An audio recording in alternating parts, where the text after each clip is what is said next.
pemirsa Anda kembali bersama kami. Dan pemirsa Kementerian Luar Negeri menyatakan wacana Indonesia untuk bergabung sebagai anggota BRICS. Dan BRICS ini merupakan singkatan dari 5 negara berkembang yang berpengaruh, yakni Brazil, Rusia, India, China, dan Afrika Selatan.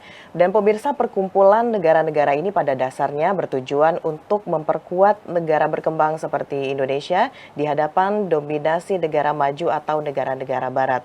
Dan pada awal November 2024 ini, pemirsa, kita mengetahui bahwa Presiden Prabowo Subianto melakukan kunjungan kerja ke luar negeri. Ini merupakan kali pertamanya Presiden Prabowo melakukan kunjungan kerja sejak dilantik sebagai Presiden Republik Indonesia. Lalu apa saja, pemirsa, agenda dan tujuan dari Presiden melakukan kunjungan luar negeri tersebut, dan bagaimanakah dengan rencana Indonesia untuk bergabung secara penuh dengan anggota BRICS ini? Apakah sesuai atau tidak dengan prinsip politik luar negeri Republik Indonesia? Untuk membahasnya, pemirsa, kita akan berdiskusi bersama dengan Kepala Biro Strategis Dukungan Pimpinan sekaligus juru bicara Kementerian Luar Negeri Republik Indonesia, Bapak Roy Sumirat.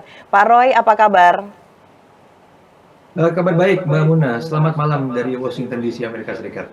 Baik, selamat malam. Terima kasih Pak Roy sudah bergabung di JPR TV pada malam hari ini. Kita sebelum membahas mengenai apakah Indonesia ini sudah mantap sekali dan sudah pasti diterima untuk bergabung sebagai anggota BRICS ini, Pak Roy, kita ingin mengetahui dulu mengenai agenda atau kunjungan dari Presiden Republik Indonesia Prabowo Subianto ke luar negeri, dan ini kali perdananya Bapak Presiden melakukan lawatan. Apa saja agenda yang telah dan nantinya akan dilakukan oleh Presiden Prabowo, Pak Roy? Ya, terima kasih. Memang saat ini Bapak Presiden tengah melangsungkan serangkaian kunjungan kerja ataupun bahkan kunjungan kenegaraan ke beberapa negara sahabat, yang dimulai dengan kunjungan ke RRT beberapa hari yang lalu, dan sekarang dilanjutkan dengan kunjungan ke Amerika Serikat. Dan selanjutnya juga Presiden akan dijadwalkan hadir pada KTT APEC yang akan berlangsung di Lima, Peru, sekaligus juga melakukan kunjungan kenegaraan di Peru, dan kemudian lanjut lagi akan menghadiri undangan yang disampaikan oleh anggota G20 yang akan melakukan pertemuan KTT di Rio, Brazil.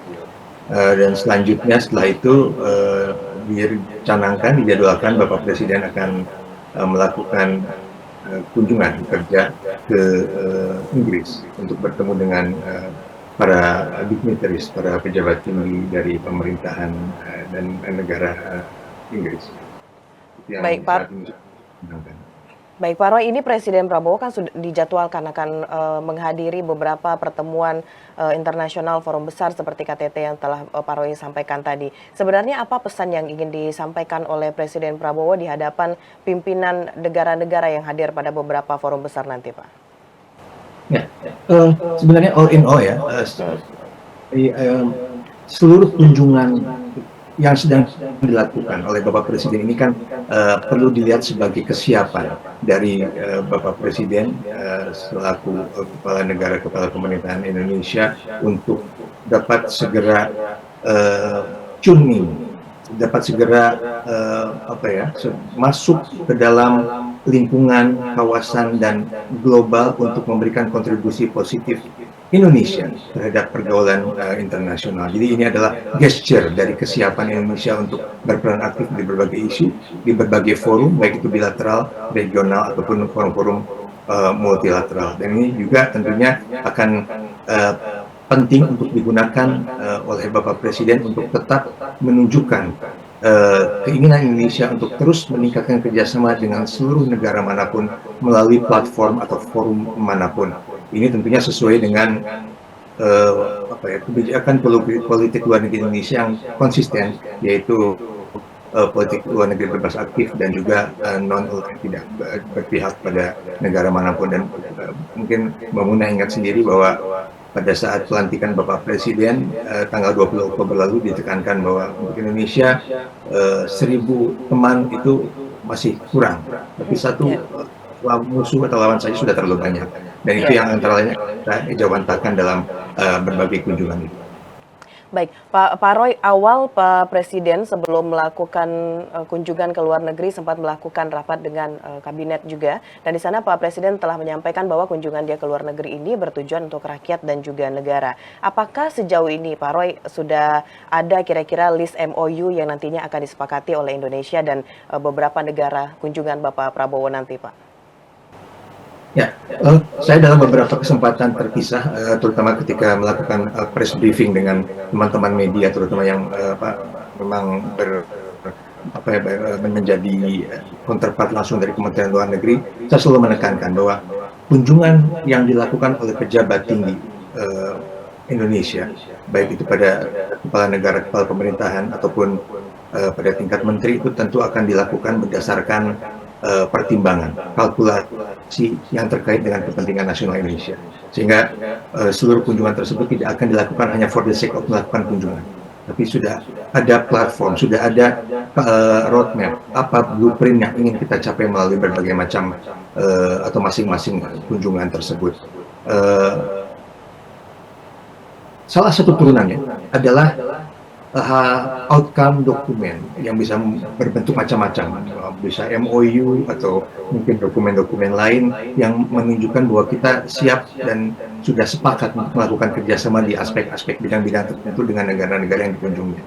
Paling tidak untuk yang kunjungan kemarin ke Beijing, RRT, dapat saya sampaikan bahwa sudah tersepakati adanya sekitar 7 memorandum of understanding dengan RRT yang antara lain meliputi isu-isu ketahanan pangan, ketahanan energi, dan juga peningkatan kualitas sumber daya manusia. Yang ini juga tentunya terkait erat dengan prioritas yang sedang dicanangkan oleh Bapak Presiden. Untuk berbagai macam outcome dokumen yang akan berlangsung atau sedang diupayakan pada leg-leg, pada segmen-segmen kunjungan berikutnya, mungkin saya dapat sampaikan pada kesempatan saat ini karena masih berproses hingga nanti pertemuan di masing-masing negara itu tersebut sudah terlaksana. Baik, berarti hingga sejauh ini dari pemerintah Indonesia melalui Bapak Presiden Republik Indonesia Prabowo Subianto sudah ada MOU gitu Pak ya dengan RRT tadi sebanyak 7 MOU yang Pak Roy sampaikan. Sekarang kita akan berlanjut Pak Roy membahas mengenai Indonesia yang saat ini sedang berupaya untuk bisa bergabung menjadi anggota BRICS ini, dan kalau kita lihat Indonesia tadi seperti yang Pak Roy sampaikan juga, kita memiliki politik bebas aktif, tentunya kita tidak berpihak terhadap pihak manapun. Dan Pak Roy, apakah wacana Indonesia untuk bergabung menjadi anggota BRICS ini bisa diterjemahkan sebagai pergaulan Indonesia untuk mengutamakan kepentingan dalam negeri begitu Pak, dan untuk ekonomi, pangan, sumber daya manusia dan tidak bergantung lagi kepada negara lain, atau seperti apa ini Pak Roy? Ya, sebetulnya apa yang sedang kita lakukan dengan kita mengajukan aplikasi keanggotaan kepada BRICS bukan sebuah hal yang baru. Ini hanya bentuk lain dari keinginan Indonesia untuk dapat terus bekerja sama dengan seluruh komponen dari masyarakat internasional dengan mengedepankan tentunya kepentingan nasional yang ingin kita jaga. Tapi jangan lupa juga bahwa pembukaan Undang-Undang Dasar 45 secara jelas menunjukkan bahwa ini mandat konstitusi ya, bahwa kepentingan nasional itu juga antara lain terkait dengan bagaimana upaya kita untuk memberikan kontribusi bagi perdamaian dunia, sehingga kepentingan nasional itu juga perlu dilakukan tanpa undermining, tanpa mengecilkan peran atau kewajiban kita untuk berkontribusi terhadap perdamaian dunia. Dan dalam hal ini kita melihat BRICS merupakan vehicles, ya, tools atau kendaraan yang antara lain yang tepat untuk dapat membahas dan memajukan kepentingan bersama negara-negara dari Global South yang saat ini tentu mengalami banyak tantangan bersama. Dan kita juga melihat bahwa prioritas yang dikedepankan oleh negara-negara BRICS itu sendiri memiliki banyak kesamaan dengan prioritas yang sedang dicanangkan oleh pemerintah Indonesia di bawah kepemimpinan Presiden Prabowo, antara lain terkait dengan masalah ketahanan pangan, ketahanan energi, pemberantasan kemiskinan, dan juga pemajuan sumber daya manusia. Hal-hal yang selama ini sedang diupayakan juga melalui berbagai macam diskusi oleh negara-negara anggota BRICS. Sehingga kita melihat ada peluang untuk kita bekerja sama dalam aspek-aspek tersebut untuk kepentingan bersama, tidak hanya berdasarkan kepentingan sendiri saja, tapi kepentingan kolektif atau bahkan beyond dari negara-negara yang mungkin berada di luar dari BRICS itu sendiri.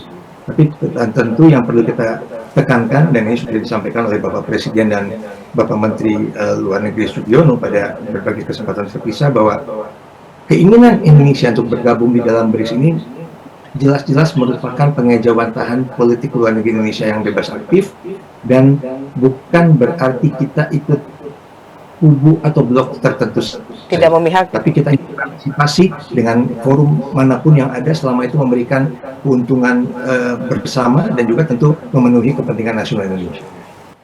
Baik, tentu kalau ingin bergabung dengan suatu organisasi begitu Pak Roy, kita memiliki beberapa kriteria. Dengan Indonesia bergabung menjadi anggota BRICS ini, apakah apa saja yang menjadi kekuatan Indonesia yang bisa menjadi poin penting untuk bisa bergabung bersama dengan anggota BRICS ini, Pak Roy? Ya, begini, tentu BRICS sebagai sebuah entity, sebagai sebuah institusi memiliki guiding principles yang mereka set up, yang mereka formulasikan ketika pendirian forum itu sendiri. Dan kita melihat ada titik-titik di mana kita bisa melakukan sumbangsi kepada forum tersebut, dan di sisi lain juga forum tersebut dapat kita manfaatkan untuk kepentingan kita. Yang paling penting itu bahwa kita ingin bekerja sama dengan negara-negara BRICS untuk terus memajukan kerjasama internasional untuk memecahkan berbagai tantangan global yang saat ini semakin mengemuka, terutama yang dihadapi oleh negara-negara dari selatan, dari Global South. Challenge-nya macam-macam. When we are talking about climate change, health issue, pasca COVID, kemudian juga mungkin dampak yang dirasakan sekarang terkait dengan masalah pangan, ataupun energi, pasca beberapa konflik yang terjadi di belahan dunia. Itu adalah sebuah tantangan yang sudah sangat imminent, sudah sangat clear and present danger yang harus kita upayakan bersama jalan keluarnya. Dan ketika ada masalah global seperti ini, sudah jelas bahwa kita tidak bisa melakukan pemecahannya secara sendiri. Kita harus melakukannya secara kolektif, dan itu pula yang menyebabkan kita yakin kita bisa memberikan kontribusi terhadap BRICS itu sendiri dalam memajukan agenda-agenda globalnya. Dan juga jangan lupa bahwa Indonesia itu kan selalu menempatkan diri ingin menjadi part of solution, bukan part of problem. Jadi kita ingin memberikan apa yang kita bisa, karena kita yakin bahwa kalau kita bisa menyumbang, meskipun kecil, meskipun terbatas, meskipun terukur, tapi sumbangan itu merupakan bagian dari collective action yang perlu dilakukan bersama untuk memecahkan masalah global tadi. Dan juga tentu sebagai salah satu pencetus dari konferensi Asia Afrika tahun 55, banyak yang menilai bahwa sudah sewajarnya Indonesia selalu terdepan dalam menyuarakan kepentingan Global South ini. Dan juga mungkin terakhir, meskipun ini lebih baik mungkin disampaikan oleh negara-negara lain, bukan Indonesia sebagai self-proclaim, tapi bagi Indonesia adalah penting bahwa Indonesia ingin selalu tampil sebagai bridge builder, keinginan untuk menjadi jembatan penghubung antara negara-negara atau kelompok-kelompok negara yang memiliki pemahaman yang berbeda atau memiliki approach yang berbeda untuk memecahkan sebuah masalah global. Baik, itu tadi adalah kontribusi yang dapat dilakukan oleh Indonesia apabila bergabung dengan BRICS ini. Namun Pak Roy, saat ini ada dua hal yang juga menjadi topik di media sosial dan juga di masyarakat pada umumnya, yaitu BRICS dan juga OECD, Organization for Economic Cooperation and Development. Sebenarnya dari dua hal ini yang menjadi perbedaannya seperti apa, Pak? Dan bagaimana perbedaan usaha Indonesia untuk bisa bergabung ke dua forum internasional ini? Ya, sebenarnya kalau kita lihat lagi ya, struktur ataupun bahkan mungkin reason d'etre, reasoning di balik pendirian dua entity ini juga sebetulnya kan tidak apple to apple, tidak bisa disederhanakan bahwa yang satu itu negating atau yang satu itu mendinai keberadaan eksistensi yang lain, karena keduanya memiliki kekhasannya sendiri gitu. Dan bagi Indonesia, kedua organisasi tersebut adalah apa ya, ada dua buah entiti yang sama pentingnya yang akan menjadi vehicles, kendaraan bagi Indonesia untuk memenuhi kepentingan nasionalnya. Saya contoh ambil mungkin satu-satu tentang BRICS. Kita melihat bahwa ini jelas bahwa ini forum kerjasama awalnya sih informal ya, antara negara-negara berkembang dalam dengan kekuatan ekonomi yang besar. Nah, terdapat keinginan dari negara-negara BRICS itu untuk melakukan atau memberikan fokus untuk melakukan kolaborasi untuk mencapai keseimbangan kekuatan ekonomi global melalui kerjasama di antara negara-negaranya.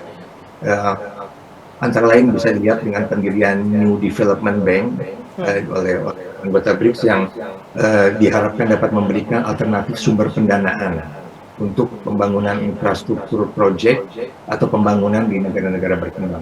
Jadi jelas bahwa ini sebuah hal yang bisa di-tap in oleh Indonesia ataupun oleh negara-negara anggota BRICS lainnya untuk kepentingan bersama.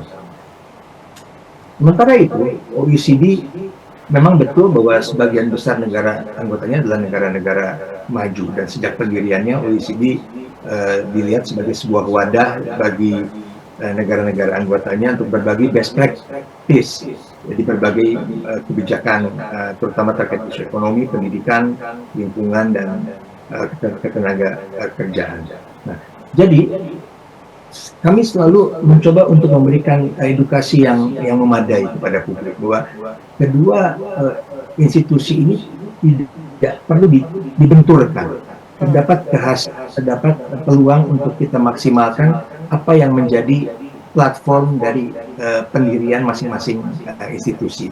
Paling tidak buat Indonesia, keanggotaan di BRICS, apabila kita memang keanggotaannya diterima nantinya, ini menunjukkan komitmen untuk memperkuat kemitraan dan memajukan suara dan kepentingan Global South dan pembangunan yang relatif lebih adil untuk semua negara Global South. Sementara itu di sisi lain kita melihat bahwa keanggotaan Indonesia di OECD nantinya, yang kita sekarang sudah berproses untuk meminta menjadi anggota OECD, juga akan memberikan akses bagi Indonesia untuk bisa melakukan best practice di berbagai sektor untuk meningkatkan daya saing kita di percaturan dunia, dan juga pada akhirnya meningkatkan standar kehidupan masyarakat Indonesia.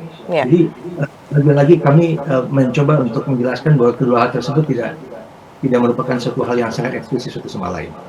Baik. Bergabung dengan organisasi internasional ini semata-mata benar untuk meningkatkan berbagai sektor yang ada di Indonesia seperti yang sudah dijelaskan oleh Pak Roy tadi. Dan Pak Roy, kita akan terus update mengenai kunjungan dari Presiden Prabowo Subianto ke luar negeri, apa saja yang telah dilakukan oleh Presiden dan MOU apa yang telah disepakati. Terima kasih banyak Pak Roy sudah menyempatkan waktu untuk berdialog bersama GPR TV pada kesempatan kali ini. Selamat melanjutkan kembali aktivitas kenegaraan. Selamat malam Pak Roy, terima kasih. Terima kasih Mbak Muna, sampai jumpa lagi. Sampai jumpa. Baik pemirsa, itulah dialog kita tadi bersama dengan Kepala Biro Strategis Dukungan Pimpinan sekaligus juru bicara Kementerian Luar Negeri Republik Indonesia, Bapak Roy Subiran. Usai jeda pariwara, kami akan kembali dengan informasi lainnya.